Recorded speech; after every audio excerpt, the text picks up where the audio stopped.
Welcome to Steve's Cottage with Steve Horner. Steve Horner, a former radio talk show host, helps spotlight the source of today's social chaos while offering practical solutions to the problems negatively affecting you and your family. And now, here's Steve. Hello, everybody. Welcome to Steve's Cottage. Yours truly, Steve Horner, your host, and I'm so happy to have your company.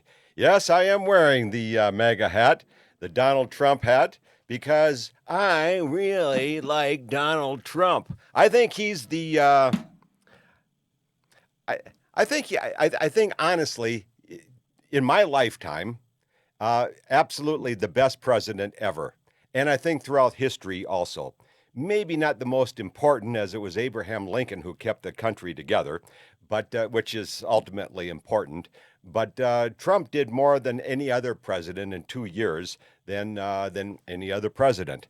And why only 2 years? Because then he had the bastards gnawing away at his ankles and his nose and his ears, and they're still out to get him. But they are just vindictive, arrogant cunts. And here on this program, cunt is an acronym. C period, U period, N period, T period. Yes, ladies and gentlemen, women have their periods. But men, we have our exclamation marks and points, and however you define it. It's called getting down, banging the table, and saying what you mean and mean what you say. And cunt is an acronym. Can't understand normal thinking. Say, if you've just tuned in for the first time, because I'm forever out there doing marketing to attract more customers, and make sure that if you're going to Facebook, you can find the cottage by checking out Steve's Cottage with Steve Horner, and you can find it on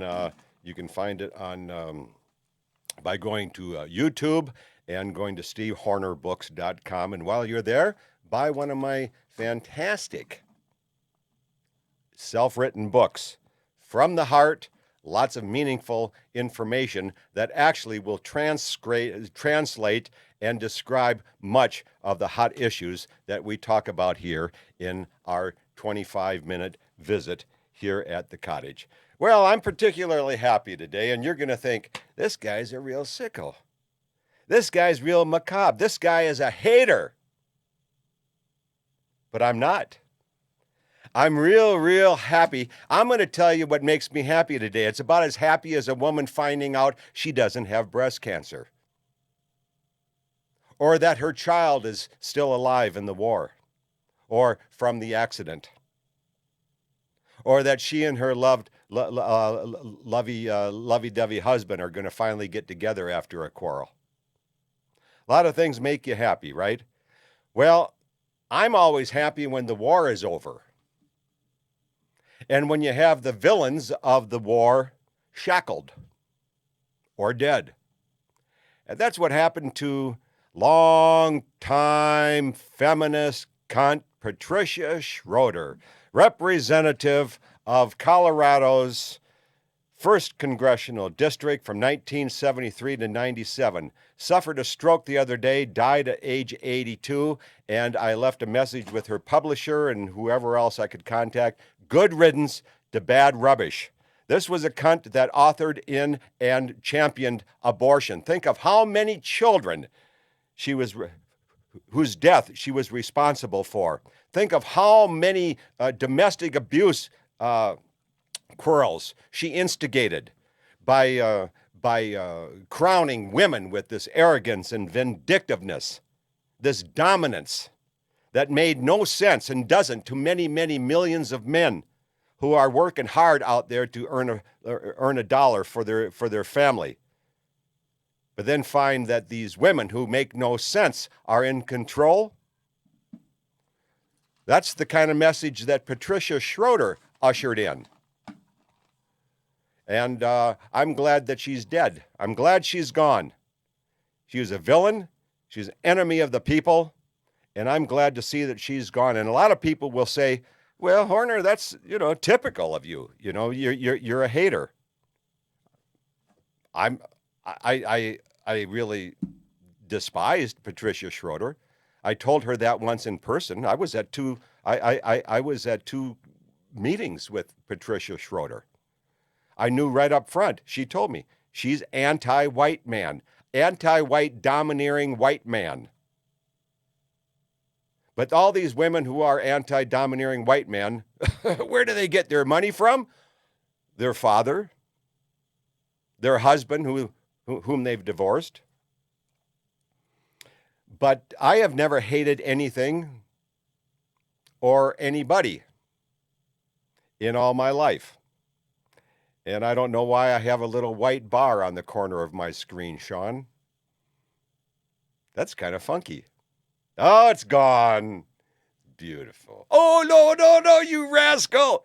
You're screwing with me now. I wish you were dead. No. You're a funny guy. So, no, I've never hated anything or anybody in all my life. That's a really harsh word. But you see, people use it as verbal artillery to put you in a corner so you shut up. But maybe people have told you because you're a Trumpster that you're a hater, and now you believe it because it maybe has come from your children. Well, being a hater means that you've made an assessment against somebody that you really could do without or maybe despise. It's like being called a racist. You know, just because you fart in the presence of somebody and they're offended doesn't mean, just because you offend somebody doesn't mean that you're a racist. A racist and a sexist are people. Now get this, okay? Don't let the haters gang up on you by giving you this verbal artillery that you don't deserve. Speak up for what you believe. A racist and a sexist are people who truly believe that they were created by God to be superior men over women, or superior people over other people. Are you like that? I didn't think so. I'm not. I just, throughout life, I just make conjecture and assessments. I'm not the judge. I don't know if what this person is doing is pleasing to God. I don't think it is, based on my experiences. So I make assessments, but I don't make judgments. And that's another thing people will throw at you. Why are you judging me? I'm not. It's like reading a book. I made an assessment. I like it or I don't, or I like different aspects of it or I don't. So, get off of it. Start understanding a little bit about the world in which you live. It's cleanup time right now, ladies and gentlemen. I'm going to go back to last week's program and just touch on a couple of items. Remember, I was telling you that I was spending 4 beautiful nights and 5 days at the Oceanside Marina Suites, which is a classic resort built in the 60s and has been maintained meticulously all the time. And the rates are really pretty decent. And this is coming from a guy who usually checks in at a Motel 6. So it's right on the water's edge on the Pacific Ocean, and it jets out on this peninsula out in Oceanside, California.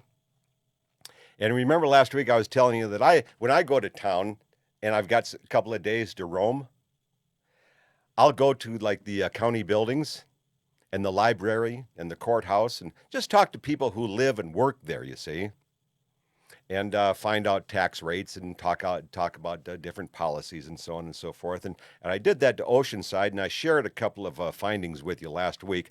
But one that I failed to is that at the utilities, one of the women said they get 50% of their water from the Colorado River. I said, good luck to that. Do you know you're on the tail end user after it comes down Lake Powell and Lake Mead? And they're only at 25% of capacity now, and you're one of the end users in California, and it's just not going to last. So you have to make you're going to have to make different big adjustments, because it's not drought, it's overuse, and it has been going and it has been overused for the last 30 years. I've seen that Colorado River dwindle over the years because I like traveling along it at different towns and and day trips and road trips and so on and so forth. I'm a real admirer, a real lover of the Colorado River. So, oh, and then I said, well, why aren't you tapping into the water that Carlsbad, just to the south, is manufacturing from their, they have one of the world's largest desalination plants right there. Well, she couldn't answer that. So it has something to do, and Carlsbad sells their water to a lot of different communities that's, desalinated right from the ocean. Everybody thinks that's the real, panacea for today's water shortage around the globe, but it probably is not, because there's something happening there with why Oceanside doesn't buy it. And it could be expense. It could be, there's a lot of nasty residue that takes place from that process. So whatever the process is, or whatever this the program is, or the problem is, I don't know. But leaning on the Colorado for 50% of your water use is probably not a wise idea. So also last week, and I want to clean this up, is that I once again laid a lot of problems of today's issues on women and the Jew press. And because I only have 25 minutes, I didn't have time to explain myself. So let me give it a try right now and explain this to you, because it's not about race, creed, color your skin. Don't give a damn. Okay? I'm a Martin Luther King Jr. fan. It's all about your behavior. It's all about what you have up here. It's all in how you conduct yourself. I remember growing up in Minneapolis, and I've talked to you a little bit about this, but at 7 years old, the summer of 1955, the Star Tribune, which was then known as the Minneapolis Star and Tribune, and they're an ultra liberal rag right now. I used to be a paper boy for them. Well, during that particular summer of 55, my older brothers and I've got 3 older brothers, myself, and then 2 younger brothers. They were too young to participate in this Golden Gloves. And it was down at Nicollet Park, which was just bordering an area where some black people lived. The freeway had come through, and then starting with First Avenue and Second and Third Avenue, there it was more black people there than in any other part of the city. And then North Minneapolis became popular for blacks and so on and so forth. And of course, there was only 2% blacks in Minneapolis at that time, and super low crime. Crime was pretty much unheard of. Seriously. Well, we would go up to Nicollet Park every week and practice our boxing, and then it was culminated late in August with a boxing match among all of us. And then we would be paired and seated. And I don't know if this fellow that I fought, Daniel Johnson, I looked at the Star Tribune column that my mother had saved. My older brother, Phil, who was 11, he won. George and Buck, that was 12 and 14, respectively, they lost their matches. I won. I lost mine. And ultimately was given the trophy for the most deserving boxer. How does that happen? I don't know. It had something to do with based on attendance and natural aptitude for boxing. Oh, stop it. I quit. Well, so anyhow, Daniel Johnson, I don't even remember if he was a black kid or not. We didn't have any idea of, we didn't have any bias or anything about going to Nicollet Park. Oh, there's a lot of blacks up there. Don't care. Never thought of it. It was never in our conversation. At home growing up, my dad never had the N-word. Sometimes he would complain about women drivers. Oh, damn women drivers. Well, every man did at that time. Women were inexperienced and came in, and today sometimes they're still hot dogs and cause a lot of trouble, but so do guys behind the wheel. But that was the common mantra for men in those days, goddamn women drivers. That was the only negative thing that my dad ever said about women or people of other race. So there was never any of that animosity in our household. And I would say that we were very, very typical of those around the country as well. And who owned the Star Tribune? I don't know. Jews? Probably. These days, they own just about every newspaper. They own the Las Vegas Review-Journal that I have harped about here on this show because Las Vegas is just down the road from me here in St. George, and I get their newspaper. And about every other day, they feature Joe Biden and his sentimental crybaby do-nothing programs. So they profess to be conservative, but they're not. Guy named Wayne Cook, Wayne something. He was a Jew who always wondered why Jews continued to vote liberal. So he had a pretty square head on his shoulders. But, you know, he's not there anymore. Wayne, what the hell was his name? I can't remember. He used to call himself an SOB, son of a butcher. Wayne, I can't remember his name. Nice guy. I've talked to him a couple of times. But in the military either, you know, I came out of a home with no racism, no sexism, never ran into any racism in the military. And of course, you know, we had tons of blacks there, all intermingling, having a good time with each other and experiencing some very difficult times with each other. So,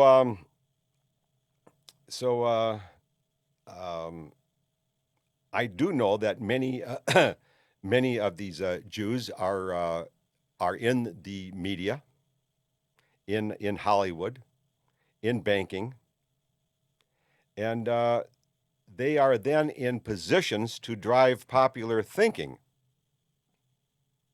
which always tends to lean liberal. And they're always in support of the underdog, whether it's women, the alphabet people, blacks, people of any other color except white, those in wheelchairs, certainly the Jews, because as I've experienced with my conversations with them, they believe that they understand discrimination more than anybody else because they and their ancestors and heritage have experienced it. And they experience it every day. But when you ask them explicitly, give me an example, they can't. Same with black people. Ask them, how have you experienced systemic racism in your life? They will be unable to answer. Ask any Jew, why were you kicked out? Why was Karl Marx, the foremost Jew, the co-author of the Communist Manifesto, why was he kicked out of over 12 countries because of his liberalism, finally getting back to Germany and raising hell, causing a lot of anger, and leading to the war and leading to the Holocaust? Because it unsettled, greatly disturbed a very conservative country, which didn't want Karl Marx and his communism.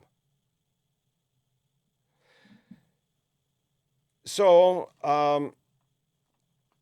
you know, he was kicked out of these countries, blah, blah, blah, exploited in the upper classes for finally allowed to retire to Germany. You know, a lot of this stuff is just so agonizingly true, and so many people have been indoctrinated into believing that if you discuss it,